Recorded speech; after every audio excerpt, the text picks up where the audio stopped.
有缘人听到社交，你的第一反应是什么？虚头巴脑、江湖气、会来事、不做实事，这些词汇是不是一闪而过？我原来就是这样。作为一个偏内向人格的人，我更喜欢做事。我认为要把精力花在创造价值上，其他的交给时间。社交这件事，有时候真让人害怕。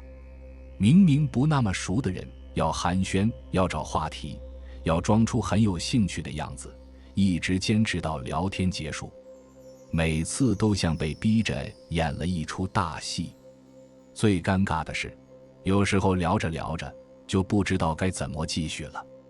后来我才意识到，这是一个多么大的错误。如果早点认识到这个错误，至少能多赚3倍的钱，得到N倍的快乐。人生有少数击中原能力，原能力是能力之母，它们是做任何事情的根基。社交就是其中一种。不论你做任何工作，搞科研的，做项目管理的，写代码的，社交都是核心的助推器。对外向人格来说，社交天然就不是障碍，而对内向者来说，社交是一个需要面对的课题。因此，这个视频主要是写给内向者看的。我会用我自己的经历做样本，分析如何突破社交挑战，让人生破局。需要提醒的一点，外向和内向的区别，不在于是否擅长表达，而在于获得内心能量的方式。对外向者来说，和很多人待在一起，会让自己兴奋，沟通交流的过程就等于给自己充电。对内向者来说，更喜欢独处和安静，社交像是放电的过程，完成后需要充电。另外，说话作为社交的必要方式，我也会给大家提供3种超实用的讲话方式，帮助各位成为社交圈内的明星。情商高的人看视频前都会先点赞，因为他知道帮助别人也会受益自己。我相信你也是。先讲一个故事。曾经收到一封读者来信，是一个做教育行业的女孩。她2年前毕业，只身来到大城市打拼。一开始没什么钱，和几个上班族合租房子，本来期待着能交上朋友。上演一出老友记，但每天大家都行色匆匆，除了上下班有点交集，平时都没什么交流。工作上除了面对孩子和家长，也没什么人际关系能拓展，憋得够呛。他就去参加一些活动，想认识一些新朋友，没准还有好缘分，却发现自己不太会社交。面对面的时候才发现说话真难，彼此都不认识，也不知道聊什么，只能聊房价和吃的玩的，太尴尬了。最难过的是有一次生病了，在房间里卧床3天，翻遍手机也不知道要说给谁听，心想如果就这么死去了，大概也没有人会知道吧。他感觉心情特别丧，这么大的城市竟然没有一个可以说话的人。本来以为自己走向了世界，却发现只是待在自己的世界。他问我要怎么提高社交沟通能力，多交一些知心的朋友。社交沟通能力基础是一个人的说话能力。今天一个人的生活大多被工作占据，剩下的时间又常常窝在房间里，看看剧，刷刷手机，一天就这么过去了。真正意义上的人际交往其实很少。于是网上聊得越来越欢，打字越来越快，面对面聊天社交时却发现自己很怯懦，不会说话，不知所措，甚至有了社交焦虑症。一般来说，一个不擅长社交沟通的人会遇到以下几个困难：一，会觉得开口讲话很难。准备说话时，心跳会加速，担心自己说错话，所以要准备好久，鼓足了勇气才敢说出一句话。往往声音也没那么自信，当有目光交流时，会觉得大脑空白，手脚也不知道往哪里放。2. 找不到话题，不知道要和对方聊什么，也不知道从何聊起。如果有需要自己发言的场合，会非常紧张，不知道说什么话题符合现场的氛围，甚至会让其他人觉得尴尬。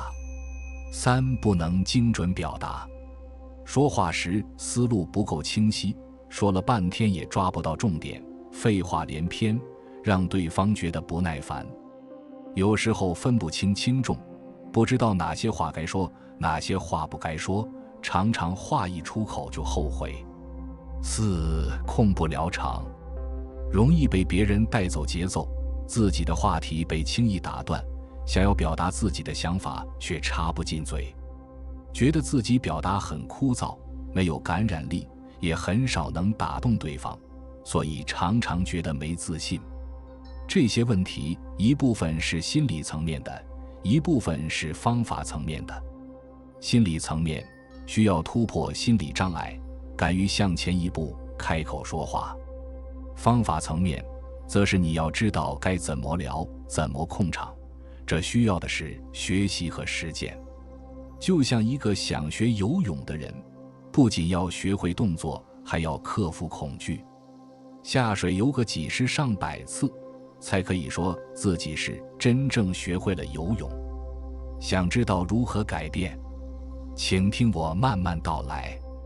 首先问个问题，为什么要社交？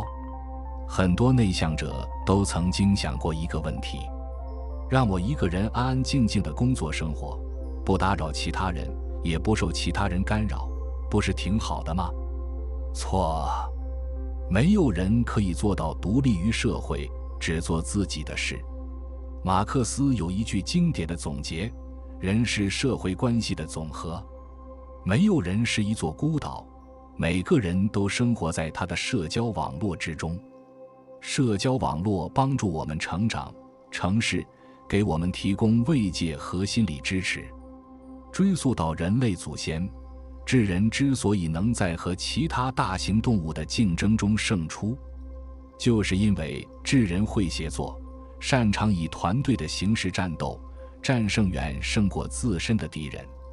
回到现代社会，要在任何地方成事，社交能力都极其关键。在《异类》这本书中，作者分享了一个特别经典的对比故事。兰根是一位智商195的天才，比爱因斯坦的智商都高出45分。按照他的天赋，他本应在学术领域做出卓越贡献。在他上里根学院时，母亲忘记给学校送经济状况表，校方把他的奖学金停了，他就辍学了。然后他又考进了蒙大拿州立大学，一边工作一边念书。为了节省路费，他希望将课程从上午调整到下午，结果和教授的沟通很不顺畅，一怒之下他就彻底离开了大学。后来他生活在密苏里北部的一个农场，过着木马闲坐的安静生活。另外一个人，原子弹之父奥本海默，在教育阶段遇到的麻烦比兰根还大。在大学里，奥本海默被导师逼迫做不喜欢的研究，试图毒杀导师。结果这次谋杀暴露了，奥本海默被校方带去问询。让人吃惊的是，奥本海默通过积极的沟通，使校方仅仅对他进行缓刑处罚，并提供了心理治疗。当他去应聘曼哈顿计划带头人这个岗位时，通过对计划的宏伟构想，赢得了莱斯利·格罗夫斯少将的青睐，从一众比他威望更高的科学家中脱颖而出。在曼哈顿计划这个有史以来最复杂的科研项目中，来自各个领域成百上千的科学家投入其中，谁也不服谁。奥本海默通过杰出的沟通和领导力，最终成功完成了目标。当我读到这个故事时，我就被深深地震撼了。造原子弹这样高精尖的工作，最后的成败和社交能力息息相关。在日常生活中，还有什么事和社交无关呢？几乎没有。因此，培养社交能力是我们的必经之路。在讨论具体的方法之前，我们先来看看社交的内核到底是什么。社交的本质就是价值交换。听上去很赤裸裸，很功利。别急，我们来一一解释。价值交换一共有3种。第一种，以利相交，提供实用价值。这一类社交最符合日常生活中的定义。比如，你想让别人帮忙，想和他一起合作挣钱，都属于这一种。不需要遮遮掩掩，这就是大多数社交的本质。为什么在中国茅台消耗量这么大？因为每年有那么多的商务局需要茅台来圆融气氛，给大家创造谈利益的舒适空间。实用价值包括2类，第一类，帮别人挣钱；第二类，帮别人省事。明白了这一点，就能解决向上社交的卡点。很多人遇到大咖时，容易怯懦，觉得自己的财富水平不如对方，对方就看不上自己。其实不是，谁还没个烦心事呢？企业家会操心孩子的学习问题，富豪在忧愁稳健的投资方案，大 V 想找一个靠谱的运营助理。每个人都有需要解决的课题，每个人的身上都可能藏着解决他人问题的钥匙。因此，每个人只要找到自己的能力圈，在自己的长板上足够优秀，都具备向上社交的潜力。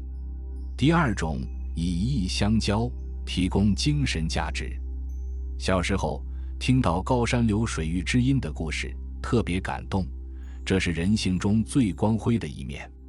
现实生活中，这样的事情也常常发生。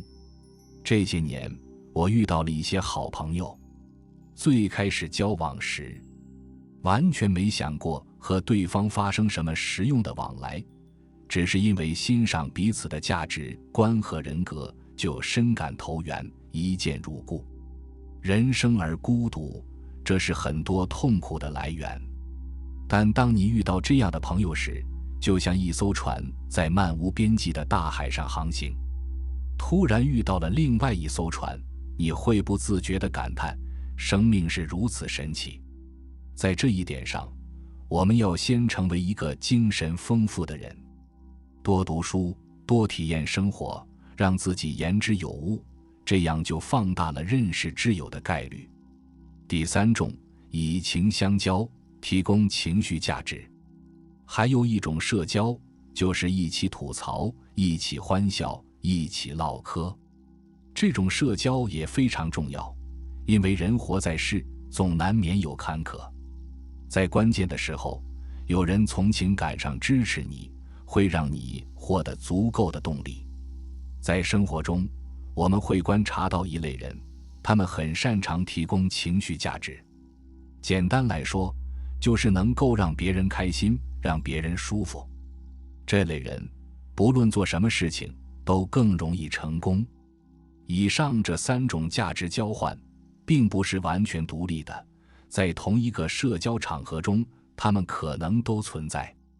每个人最开始可能会在某一类社交上比较擅长。比如刚毕业时，我最擅长以义相交，那个时候我总觉得谈利益太俗，谈钱伤感情。后来我才意识到，对大多数人来说，生存和发展是最高的目标。别轻易谈价值观，先从实用角度入手，比如容易破局。当我们意识到社交的3种分类时，就多了一份清醒的觉察，从而去改正，去补足。当我们意识到社交很重要时，接下来该怎么做呢？一、学会高效连接。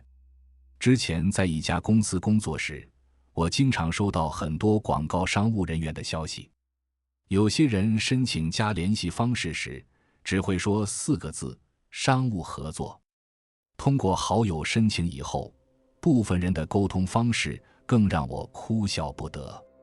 比如，有人直接就问我，这个月30号有发文章的档期吗？与陌生人建立连接是社交的第一步，如果连接都不会，根本不肯定做好社交。这些商务人员的沟通方式就是无效连接的典型案例。无效连接就是完全以自我为中心，不考虑对方利益和感受。那么，什么是高效连接呢？高效连接就是用合适的方式展现自己的社交价值。合适的方式是指有礼貌、得体，关注对方的需求。展现社交价值是指清晰明白地告诉对方自己能带来什么。如果我是商务人员，找自媒体合作，添加联系方式以后，我会这么发消息：您好，我是某某公司的某某，最近在为某某品牌选择自媒体进行投放。您的口碑内容都很不错，和品牌风格非常契合。我们想看看是否能和您进行合作，方便告知一下您的广告报价吗？你可能会想，就是发一个信息，需要整这么复杂吗？在很多场合，你只有一次机会。如果第一印象没建立好，大门往往就关闭了。以后你可以多留意一下，当别人加你联系方式后，哪些表达方式会让你很愉快，哪些语言可能会让你不舒服。把这些感受记下来，然后将复盘心地用在生活中。不论是在大街上想认识一个陌生人，还是在会场中添加了演讲嘉宾的微信想进一步交流，在这些场合中，只要学会了高效连接，往往就奠定了良好的基础。2. 感恩他人，走向幸福。归根到底，人是社会性动物，与他人的连接关系到我们的价值感、意义感和真正的幸福。前面我们谈了很多方法，最后分享一个心法：感恩练习。感恩练习不是只在感恩节做，而是要融入到生活的每时每刻。我每天写日记，里面有一个必填项是今日感恩。这个步骤会提醒我去思考，今天要感恩谁。当我带着这样的意识去生活时，就多了一份觉知。我感恩父母、爱人、亲人，感恩他们成为我生命中一切奇迹的来源。我感恩朋友们，你们让我们感受到力量，让我意识到自己不是在独行。我感恩生活中那些擦肩而过的陌生人，送餐的快递小哥，开朗的出租车司机，他们为我的生活创造了很多便利。当你不断地感恩，不断地感受到与他人、与世界的亲密关系时，你会有一种终极的感受：回家了。对孤独、敏感、焦虑的现代人来说，当你时常感受到回家的温暖时，不论遇到再大的挑战，依然会坚信前方山海，万事可期。说完社交，再聊聊实际的讲话技巧。朱自清在《说话》中写道：说话并不是一件容易事，天天说话不见得就会说话。许多人说了一辈子话，没有说好过几句话。说话简单，会说话却不简单。为什么有的人聊天让人如沐春风，而你开口就自带冷场效果？为什么同样一件事，有的人表达清晰，而你却词不达意，造成诸多误会？说话人人都会，聊天你真的会吗？石油大王洛克菲勒说过一句话：假如沟通是一样商品，我愿意付出比任何事物都高昂的价格来购买。不会沟通的人，总是在无形中为自己筑起一道道围墙，而一张会说话的嘴，往往让我们在生活中好运连连，如鱼得水。说话是本能，但会说话却是需要不断学习的必修课。真正会说话的人，都懂得掌控开口的态度，把握言语的分寸。轻松愉悦的谈话氛围可缓解人的紧张情绪，好的聊天话题让生疏的关系破冰回温。聊天不要以自我为中心，在双方熟悉的领域找话题，才能触发表达欲，有相见恨晚之感。就像是打电话，号码正确，信号在同一个频道，才能畅聊无阻。成功的对话往往建立在共同兴趣之上，你可以通过寒暄和提问来探索对方的兴趣点，从而找到共同话题。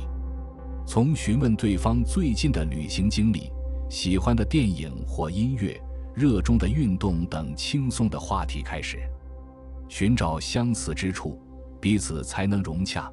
围绕兴趣点展开，也能使对方感到愉悦。如果某个话题开始变得沉重或无聊，可适当转换话题，保持对话的活跃感。向对方提问，也要选择开放性问题，给对方更多发挥空间，而不是只需要对方回答是或不是就结束话题。方法也简单，根据你们正在聊的话题或对方分享完事情后，继续问你为什么会想做这个，你是怎么做到的，等等，让对方继续说下去，兴许还能找到更多好的话题。有人说，宁可沉默得像个傻子，也不要一张口就让人认为你是傻子。生活中有这样一种人，特别喜欢插嘴，身旁两人交谈，他会不时地插一句；别人和他沟通，他会打断，总是爱过度表现自己，不懂克制自己的表达欲。听人说话，务必有始有终，先听完再发言。看过这样一个故事，有一次，师弟从外地回到寺里后，跟师兄谈心事，主要想诉说烦闷情绪。但这位热心的师兄听完，就开始好为人师，谆谆教导了师弟一番。结果，师弟不但莫领情，反而拂袖而去，两人不欢而散。师兄也感到委屈，就把此事汇报给师父。师父说，有时候倾听比说话更重要，你竖起耳朵听他说就可以了，少些说教言辞，不要好为人师，你的经验不一定适合别人的经历。就像考试答题一样，我们总是要先审题后作答，而不是以读乱回。我们也不能回答别人的试题，好心帮忙却未必全是正确的。做一个合格的倾听者，多点头肯定别人说的话，少插嘴批驳别人的观点，懂得恰当回应，彼此才能相谈甚欢，久处不厌。美国心理学家艾伯尔研究发现，成功的社交沟通中的关键因素 7% 来自内容， 38% 来自声音，而 55% 来自肢体表现。身体永远不会撒谎，表现出来的微小动作更能揭露一个人内心的真实感受。在说话的过程中，要充分运用你的肢体语言，让对方感受到你对这次谈话活动的态度。一般情况下，身体微微前倾表示你的尊敬，身体后仰则出卖你的傲慢。与人交谈时，坐姿端正，目光和善真挚，让对方充分感受你的亲和力和尊重。真诚的笑容是直通人心的世界语言，是人际交往的润滑剂。中国有句古话，人不会笑，莫开店。无数实践也证明，微笑是人与人之间沟通最短的距离，也是沟通时最有效的方式。人和人的交往犹如一面镜子，你笑着向别人打招呼，别人也会以微笑回应。反之，你冷脸对人，收到的必然是别人的冷漠回击。恰当使用肢体语言，可以让你的善言更诚恳。不知道说什么时，宁愿沉默微笑，也不乱说话。林语堂的《说话的艺术》中有这么一句话：懂得修饰自己言辞的人，其实越活越有出息。不要在公众场合给人难堪，有时你脱口而出的一句话，会令别人恼羞成怒。对于他人不当的行为，可以私下委婉提醒。在亲密的关系，也需要有分寸感，懂得有所为，有所不为。当与别人意见不同时，我们可以说出自己的见解，表达不要极端，更不能干涉别人的选择。你可以不同意对方的观点，但你必须尊重他们的权利和感受。与其争论或批评，不如尝试理解对方的立场。1000个读者就有1000个哈姆雷特，我们总要接受这世上不同的声音。自己不接受的，大可随他去；自己不了解的，懂得闭嘴。不支配他人，不指手画脚，才是一个人最好的修养。最后再送你3点讲话的妙诀。第1点，坏话好说。《史记》里记载了一个故事，楚庄王有一匹爱马因病而死，为了悼念，他决定以大夫之礼将马下葬。此举遭到朝臣强烈反对，认为与礼不合。许多大臣以死相谏，但楚庄王仍坚持自己的想法。正当群臣摇头叹息之际，侍臣幽梦突然嚎啕大哭。楚庄王吃了一惊，问他：爱卿因何事而哭？幽梦擦着眼泪说：堂堂楚邦大国，有何事办不到？大王将爱马以大夫之礼下葬，不但不过分，还嫌轻视。我请大王以国君之礼葬之，这样诸侯们也会知道大楚的威武。群臣听到幽梦的这番话，顿时哗然。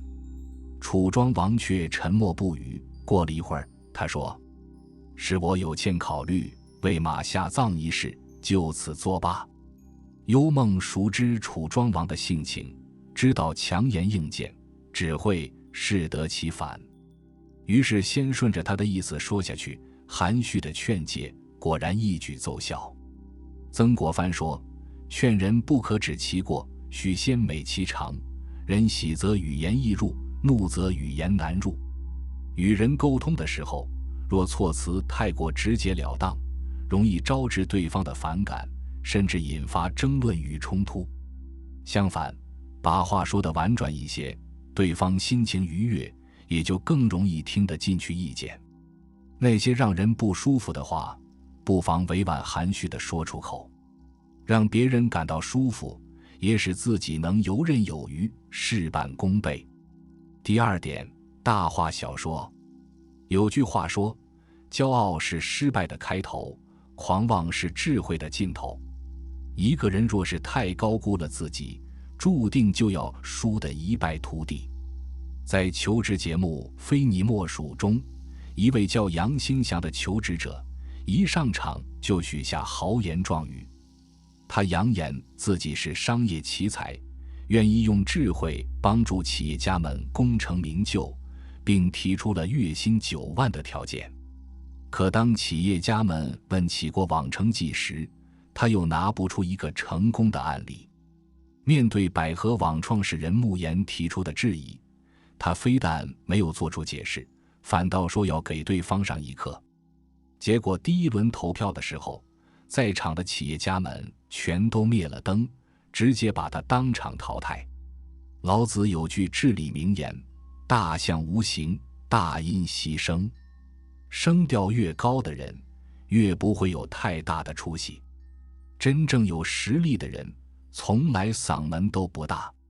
孔子讲过一个故事，鲁国有个将军叫孟之反，在军队打了败仗时，他主动率领部下殿后，抵挡敌军追击。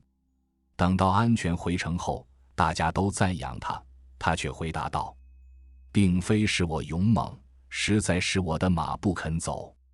孟知反的英勇有目共睹，但是他并没有因此而趾高气扬，大张其能。相反，他一直谦让，毫不居功，因而人们更加敬佩他了。曾国藩有一句名言：不说大话，不务虚名，不行架空之事，不谈过高之理。真正的强者从来不会高谈阔论，吹嘘自己，而是在低调中不断完善自身。行走于世，多检视自我，找到自己所处的位置，把自己看小，把事情做大，才能不断增加人生的宽度和广度。第3点，急话缓说。《礼记》中说：水深则流缓，人贵则语迟。说话太急，往往无端生出是非。开口慢半拍，才是化解矛盾、维系关系的良方。多前，我在一家广告公司工作，曾因工作和一位同事起了争执。当时我们共同负责制作一期产品广告，我负责前期统筹和文案脚本，他负责拍摄和剪辑。但拍摄过程中，我们却在很多情景与构图设计上产生了争执。有次我直接就急了，当着整个团队的面说：之前沟通得很明白了，你到底能不能配合？不行就换人。顿时把场面弄僵了。这位同事不仅拒绝再跟我对接，私下对我也疏远了。虽然当时是因为工作没达到预期效果，心里着急，但这样当众让人难堪的说话方式，不仅没解决问题，也让我失去了一位并肩作战的伙伴。从那以后，我才懂得在说话之前，先在脑海中过一遍，剥离掉情绪再开口。很赞同塞涅卡说的一句话：治疗愤怒最好的办法是等待。人越是急躁的时候，越容易说出一些冲动的话。当我们有情绪的时候，话到嘴边，再等一会儿，对于事情就会有不同的结果。历史上，琅琊王氏家族是赫赫有名的豪门大族。从汉朝到清朝的1000多年间，琅琊王氏出了36个皇后，36个驸马，封侯拜相者更是数不胜数。令人意想不到的是，琅琊王氏如此兴旺，全凭一句6字家训：言宜慢，心宜善。正如曾国藩所说：言语迟钝，举止端重，则得进矣。走得太快，便容易跌倒在地；说话太急，就可能招致是非。与人交往，多给自己留一点沉默的时间，守住做人分寸，有话慢慢说，为思考留有余地，也让彼此留下体面。作家王蒙曾说，一个人有没有水平，主要表现在说话上。说出口的言语不是简单的汉字组合，而是一个人内心情感和为人境界的流露。做一个会说话的人，不光用嘴，更要用心。说得多不如说得对，说得对不如说得好。有缘人，感谢你全部听完，期待你在评论区与大家分享你的经验，我会在评论里回复和鼓励你。订阅这个频道，让我们一起积蓄和传递能量，期待我们下次缘分的遇见。